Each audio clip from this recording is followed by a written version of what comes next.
Olá, então nós estamos num momento ímpar na humanidade, principalmente em relação a ser descoberto ou ser desvelado todo o conhecimento que outrora esteve oculto, esteve afastado da humanidade, como disse Jesus há 2000 anos atrás, está mais atual do que nunca, né? Tudo que era oculto, que está oculto, será revelado. Então, na nossa época, com a internet, com a informação aos nossos olhos, né? A boa informação, mas também a má informação, né? Existe informação de todo jeito. Então a gente tem que saber filtrar, na verdade, praticar, né? Buscar a fundo aquele conhecimento, praticar e tirar os resultados, né? Porque sem prática também a gente não consegue atestar e afirmar qualquer tipo de conhecimento. Essa época de agora é uma época em que a ciência está ajudando a comprovar aquilo que as escrituras já nos diziam em relação à sexualidade casta. Esse conhecimento, ele sempre teve ondulações onde ele ficou um pouco mais escondido, né? E onde ele ressurgiu com maior clareza na história da humanidade. Mas, assim, ele nunca ficou totalmente velado, né? Porque mesmo Jesus, ele diz que aqueles que têm ouvidos conseguirão ouvir e entender, quem tem olhos conseguirão enxergar. Então, mesmo esse conhecimento, na época em que ele ficou velado, aqueles que queriam buscar o conhecimento, né, libertador, eles conseguiam. Isso nunca foi negado. Parece que teve altos e baixos que, por algumas razões, né, de guerras, de atritos entre culturas, né, entre as próprias nações, esse conhecimento ele ficou um pouco como se você estava sendo perseguido, né? Então não teve como ampliar esse conhecimento da sexualidade casta. E ao longo da história, tipo, vamos fazer um preâmbulo aqui, né, uma narrativa histórica para a gente entender sobre esse conhecimento ao longo da história. Bom, 2000 anos atrás, Jesus resgata esse conhecimento, né, trazendo essas informações da castidade e que foi perpetuado nos início do cristianismo, né, com os primeiros cristãos, os evangelhos apócrifos, como o próprio evangelho dele, os canônicos, né? Então a gente teve esse conhecimento aí no início do cristianismo de uma forma mais, como se diz, mais abrangente.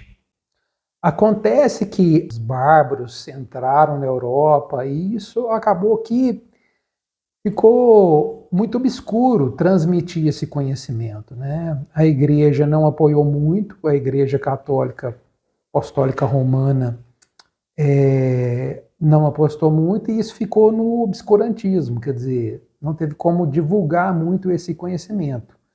Então ele foi aflorar novamente mais ou menos no século XIII, né? Século XII, XIII, onde nós tivemos grupos cristãos como os albigenses, né? Os cátaros, né? Os trovadores, né? A cantiga de amor, o cavaleiro, a dama, né? Os templários, cavaleiros templários. Então, esse pessoal trouxe novamente esse conhecimento da sexualidade casta. Mas aí o que aconteceu? Acabou que veio grupos que destroçaram, né, os templários, acabaram com os cátaros, acabaram com quem pensava diferente, né? Então a Inquisição veio para colocar uma sombra negra, né, na Europa e estendeu até também nas Américas, né? A gente sabe disso. Então foi um período terrível. Esse conhecimento volta a florescer com a Reforma Protestante, né? Nós temos os Quakers, nós temos os metodista com John Wesley, nós temos na igreja adventista, nós temos a comunidade Oneida, nós temos várias comunidades protestantes que defendiam a questão da importância da retenção seminal, do equilíbrio desse instinto sexual, desse temperamento dele como algo prejudicial para o ser humano. Então foi uma época que floresceu, né? Esse ressurgimento foi até final do século XIX, início do século XX, com cientistas que pesquisaram a parte biológica do ser humano, a questão hormonal, como a retenção seminal ajuda na força física, né, na manutenção do equilíbrio psicológico, social. Então nós temos vários livros nessa época, né, estudos. Então a ciência estava bem focada nisso, né? E só vai acabar esse entendimento quando vem a revolução sexual, né? A partir dos anos de 1960 ali em diante, onde se predomina ou se enfatiza a liberdade sexual, que na verdade acabou sendo libertinagem sexual. Teve esse prejuízo em relação a tratar esse instinto na área da sexualidade, essa força, essa potência, ser desperdiçada de forma equivocada, né, a bel prazer. E hoje, com a nova era, nós sabemos que o prazer, a busca do prazer por si só, acaba nos levando ao sofrimento. Por causa da desestabilização do nosso sistema de recompensa cerebral, que é como uma gangorra. Quanto mais prazer dopaminérgico eu vou buscar, maior depois o meu grau de sofrimento. Porque vai acabar entrando nesse ciclo de picos altos e declínio que faz a gente entrar nas compulsões. Então a ciência hoje, né, ela nos deixou claro isso do que as escrituras já falavam, né, há milhares de anos atrás, que o prazer por si só, afundar-se no prazer, você vai acabar afundando no sofrimento também. Porque aquilo que traz verdadeira felicidade, na verdade, é uma constância de felicidade que não seja um pico gigantesco de dopaminérgico, mas que me cause tranquilidade, serenidade. Isso é uma verdadeira felicidade, né? Não aquela que, pelo mesmo motivo, eu vou me afundar na tristeza, na melancolia, né? No vício, na compulsão. Uma geração agora que existe a informação para nos ajudar a nos libertar dessas amarras. A gente vê recentemente que com essas descobertas desses medicamentos para emagrecer, eles estão fazendo com que, né, pela primeira vez, o índice de consumo de álcool, né, de drogas, está diminuindo. Porque esses medicamentos eles acabam agindo de alguma forma que ainda não se sabe como, porque é muito novo, no sistema de recompensa cerebral. Ele diminui essa ânsia, essa vontade de buscar algo para sentir esse prazer louco exagerado, que é no caso da comida, né? Mas que afeta essas outras áreas, outras compulsões, porque o sistema de recompensa cerebral é ele que orquestra a liberação de dopamina, e toda compulsão ela tem essa relação com o sistema de recompensa. Então, se mexe ali, acaba fazendo com que a pessoa diminua esse ímpeto de buscar mais picos de dopamina. É claro que existem os efeitos colaterais desse remédio, né? É algo que ainda não se sabe, né? Não é muito claro ainda, né? Que pode ser que tenha algum risco, pode ser que não, porque é algo novo, mas que já vê uma mudança, né? Os jovens estão buscando ter um pouco mais de saúde, né, física, né? Pode ver que os bares estão diminuindo e as academias estão explodindo, né? E o consumo de alimentos hipercalóricos também estão diminuindo, o consumo de alimentos mais naturais estão aumentando, orgânicos, né? Então está tendo uma mudança de consciência, na humanidade, porque a gente está vivendo saindo desse declínio da informação, né, vamos se dizer, desse obscurantismo que foi a revolução sexual, e agora a gente está tendo esse novo pico de informação que está fazendo com que nós tenhamos, em relação à sexualidade, uma nova visão. Eu sei que vai demorar, porque até formatar isso, né, e a ciência nos ajudar, de certa forma, a ciência como um todo, porque tem uma parte da ciência que nos auxilia, que é aquilo que eu trago no livro, outros autores também, os benefícios do sexo casto e da retenção seminal. Mas ainda tem uma parte da ciência que ela está atrelada ainda na evolução sexual. Né? Ela se isola das questões espirituais, né? Ela não vê que existe benefícios e malefícios em relação ao comportamento sexual que o indivíduo tem, né? Então a gente ainda tem essa dificuldade, mas isso está sendo vencido pouco a pouco. Eu acredito que nós vamos passar ainda um bom tempo ainda, né, com essas informações ainda sendo divulgadas. É lógico que se nas redes sociais diminuir um pouco esse bloqueio que está tendo em relação ao conteúdo educacional na área da sexualidade, né? Até já comentei isso num vídeo anterior. Nós vamos ter boas notícias aí para frente, né? Eu acredito que sim. Tem que ter cuidado, né?